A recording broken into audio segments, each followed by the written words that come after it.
स्वागत है आप सबका हमारे YouTube channel freedom fact study में। आज हम लोग पढ़ेंगे कक्षा 8 गणित अभ्यास 14C वृत्त की स्पर्श रेखाएं भाग 1। ठीक है ना।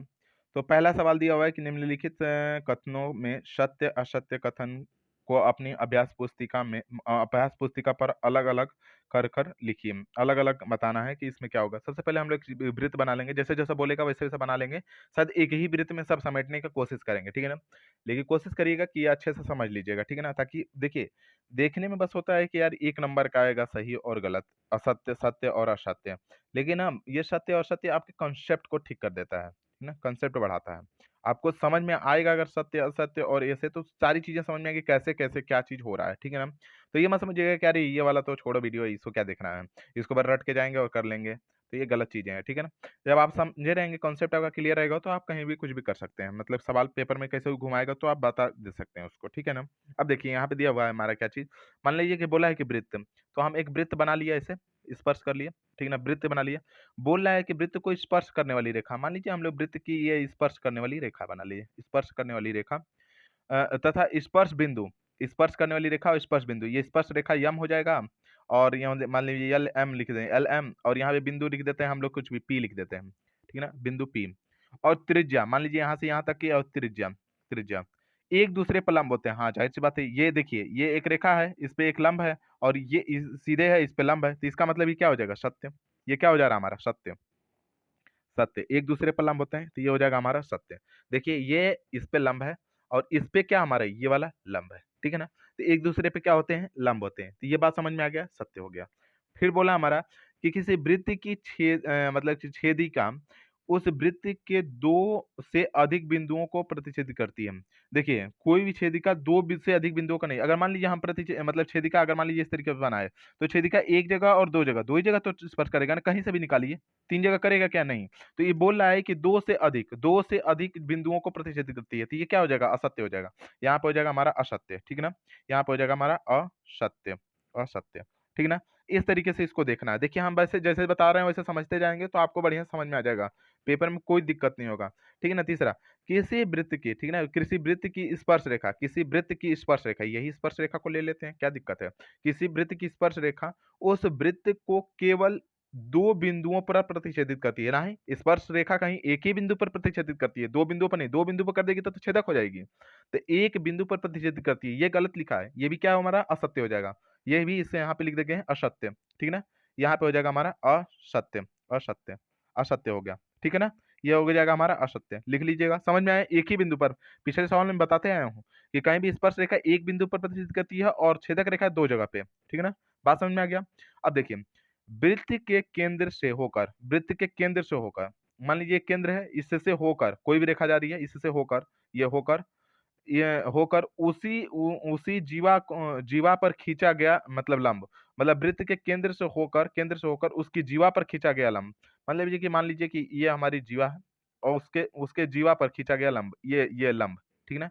उसकी जीवा पर खींचा गया लंब उस जीवा को समद्विभाजित करता है। हाँ, जाहिर सी बात है कि अगर ये केंद्र है, ये जीवा है, इसको कहीं से भी अगर इस पे लंब डालेंगे, अगर लंब डालते हैं, तो ये समद्विभाजित का मतलब आधा करता है, तो ये भी क्या हो जाएगा हमारा सत्य। देखिए जितना पार्ट इधर होगा उतना ही पार्ट इधर होगा, ठीक है ना। ये कहीं भी कर सकते हैं आप। देखिए इधर हम खींच देंगे तो ये इस पर लंब होगा, तो ये प्रतिच्छेदित करेगा, दोनों प्रतिच्छेदित समद्विभाजित करेगा, तो ये भी क्या हो जाएगा हमारा, सत्य हो जाएगा, सत्य।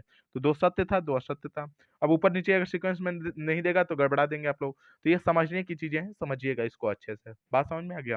अब हम लोग चलते हैं इसके अगले सवाल को, दूसरे सवाल को देखते हैं कि दूसरा सवाल है कैसे। अगर नहीं समझ में आएगा ना तो आप लोग हमको जरूर बताइएगा सर नहीं समझ में आ रहा है, ठीक है ना।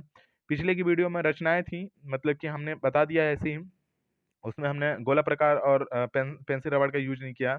लेकिन आप लोग कोशिश करिएगा जरूर, ठीक है ना, उसको कोशिश करिएगा। नहीं समझ में आएगा तो बोलिएगा, अगली बार जब हम बताएंगे तो मतलब कि कोशिश करेंगे कि पेंसिल और रबड़ ले लें, उसके बाद बताएं, और गोला प्रकार, ठीक है ना।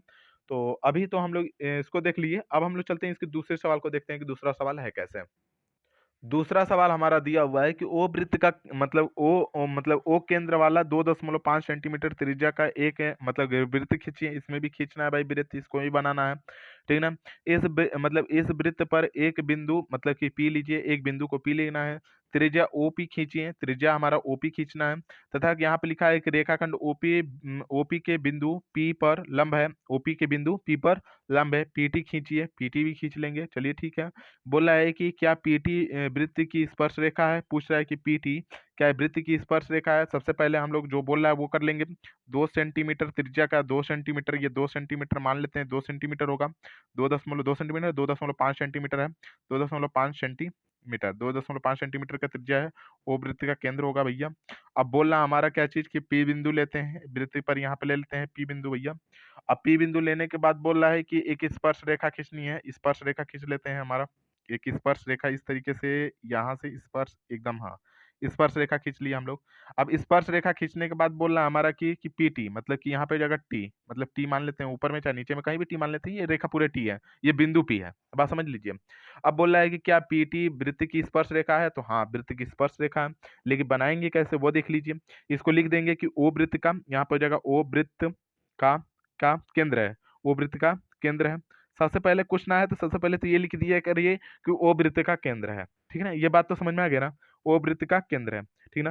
तथा यहाँ आप लिखिएगा तथा ओपी ओपी ओपी कितना सेंटीमीटर, 2.5 सेंटीमीटर लिख दीजिएगा, ओपी बराबर 2.5 सेमी, ओ 2.5 सेमी, ठीक ना, 2.5 सेंटीमीटर, 2.5 सेंटीमीटर, ओपी बराबर 2.5 सेंटीमीटर वृत्त की, ठीक ना, वृत्त की त्रिज्या है, यहाँ आप लिख देंगे त्रिज्या है, वृत्त की त्रिज्या क्या हमारा 2.5 सेंटीमीटर, ओपी वृत्त की त्रिज्या है। रेखाखंड रेखाखंड रेखाखंड क्या रेखाखंड है भैया, रेखाखंड ओपी, ये रेखाखंड ओपी, ओ और पी, ओपी के बिंदु बिंदु पी पर लंब है, पी पर लंब है, लंब लंब पीटी है, पीटी खींचा है, पीटी पर लंब खींचा है ना हमारा, ओ पी पीटी पर क्या है, लंब है। तो अतः हम लिख सकते हैं कि अतः यहाँ पे या फिर कोण ओ, यहाँ पर ओ पी टी बराबर ओ पी और टी बराबर यहाँ पर 90 डिग्री, 90 डिग्री। अतः लिख सकते हैं कि अतः अतः यहाँ पे लिख देंगे पी और टी, मतलब कि पी और टी क्या हमारा वृत्त की स्पर्श रेखा है, वृत्त की स्पर्श रेखा है, स्पर्श रेखा रेखा है, स्पर्श रेखा है, वृत्त की स्पर्श रेखा है, पीटी वृत्त की स्पर्श रेखा है। तो इस तरीके से आपको दूसरा सवाल करना था, शायद 7 मिनट में ही दूसरा सवाल हो गया, 2 सवाल हो गया। तीसरे के लिए तो हम लोग अगला वीडियो बना दिए हैं। तो आज के लिए इतना ही, देखते हैं अगले वीडियो में हम लोग अगला सवाल देखेंगे। आज के लिए इतना ही, धन्यवाद।